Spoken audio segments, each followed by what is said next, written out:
En 2014, nous avons ouvert un nouveau chapitre de notre communauté de communes. Une nouvelle feuille de route, intitulée Territoire des collines, nous conduira jusqu'en 2020. Nous voilà bientôt à mi-mandat.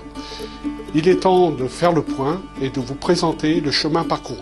Notre priorité pour mes collègues et moi-même, c'est de pouvoir assouplir les règles du SCOT, actuellement contraignantes pour le développement économique et en termes d'habitat. Nous avons pu démontrer à travers une étude que notre territoire était très attractif. Beaucoup d'entreprises et de nouveaux habitants souhaitent venir s'y installer, à la fois pour le cadre de vie et être à proximité des grandes agglomérations. Aujourd'hui, il est nécessaire d'assouplir ces règles et nous y travaillons conjointement avec les élus du SCOT pour continuer à pérenniser le développement de notre territoire des collines du Nord Dauphiné. En matière d'économie, nous avons travaillé avec l'ensemble des élus et des partenaires du développement économique et les entreprises. Les constats, les observations et les échanges que nous avons eus nous ont permis de dessiner ensemble notre vision du territoire. Nous avons retenu 4 grands axes stratégiques. Renforcer l'offre immobilière et foncière, accompagner la dynamique des entreprises, positionner les collines comme un territoire fort, être un territoire connecté à l'avenir. En parlant de connexion, la fibre optique est aujourd'hui indispensable au bon fonctionnement de nos entreprises et à l'attractivité de notre territoire. Nous œuvrons avec le département pour améliorer la couverture du réseau des collines. Notre objectif est d'atteindre quasiment les 100% pour les entreprises et les foyers d'ici 2024. Au 1er janvier 2017, la gestion des zones d'activité économique est transférée à la communauté de communes. Avec les communes, nous avons travaillé de manière concertée et constructive afin de préparer ce transfert de compétences.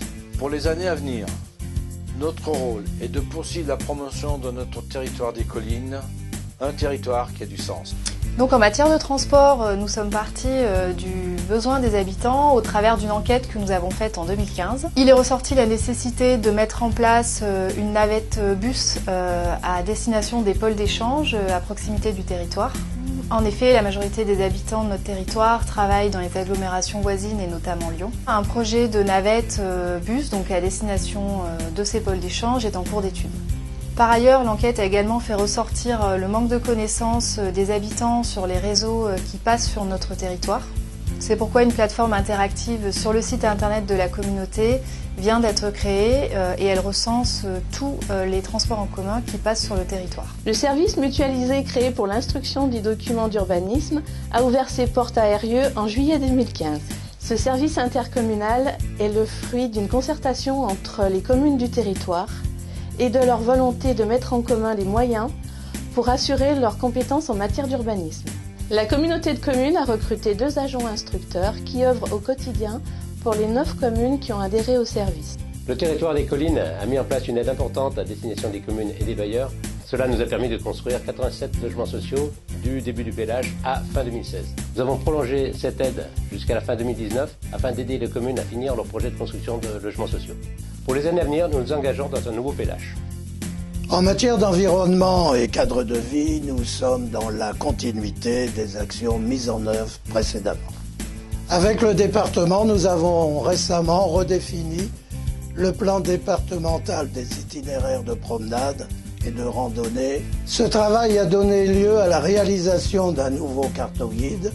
Dès 2016, nous avons démarré une réflexion approfondie sur les notions précises de l'environnement et du cadre de vie. Nous pouvons également d'ores et déjà vous annoncer pour 2018 un autre événement important, typiquement communautaire, sur ce thème précis qu'est notre environnement et notre cadre de vie.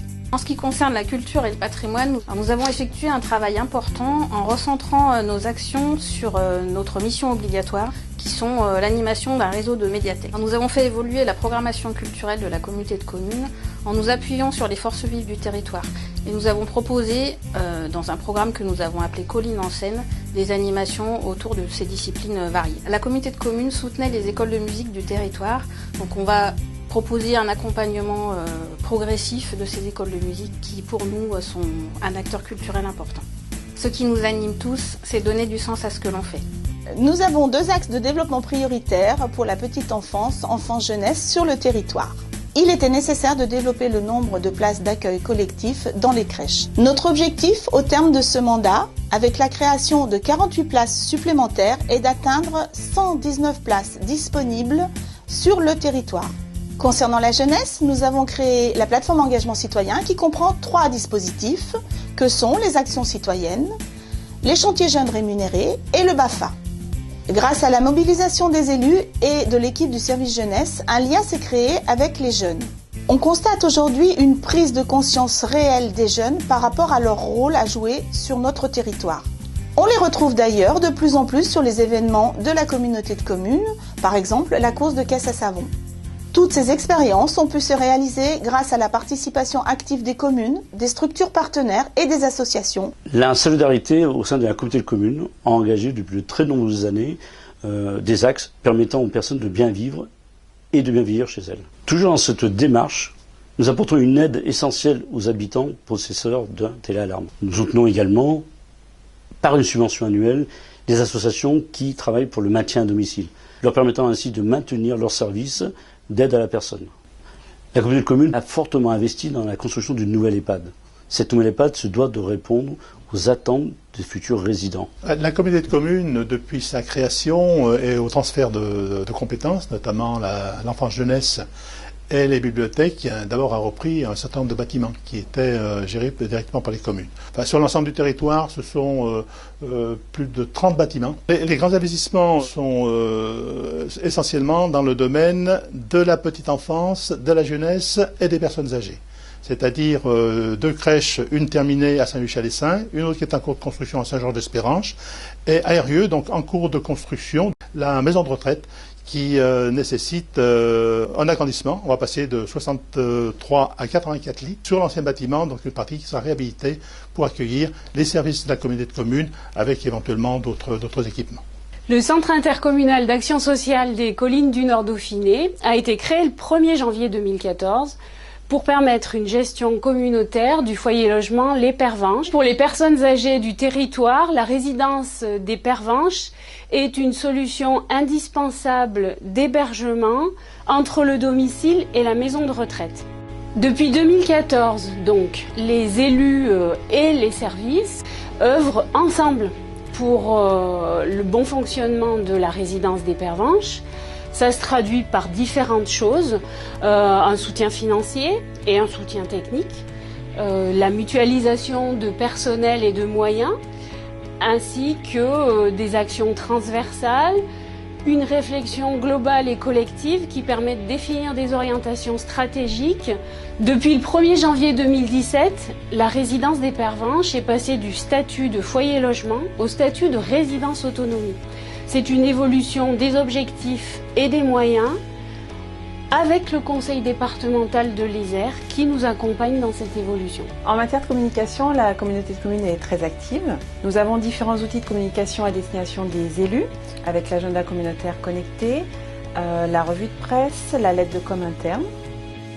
Nous communiquons également auprès des habitants au travers de différents supports tels que la lettre des collines, les campagnes d'affichage, de la vidéo.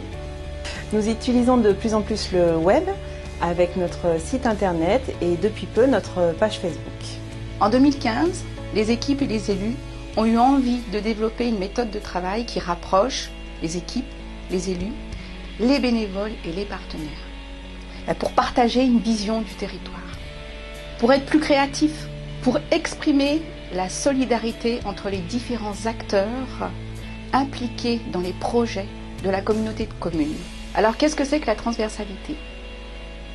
C'est travailler ensemble pour structurer et développer nos engagements communautaires. À ce jour, ce sont près de 60 personnes qui travaillent au service des habitants des collines sur des métiers très différents. Vous les rencontrez au siège de la communauté de communes, dans les crèches, dans les accueils de loisirs, au service urbanisme intercommunal, sur des événements. Vous ne les voyez pas toujours, vous ne les rencontrez pas toujours, mais sachez qu'ils sont là, souvent à travailler dans l'ombre sur des missions qui ne sont pas très visibles, mais qui sont pourtant essentielles. Comme vous pouvez le constater, les objectifs sont nombreux et variés. Tout n'est pas terminé. C'est ensemble avec les élus, les agents et les partenaires que nous souhaitons continuer à développer notre territoire des communes.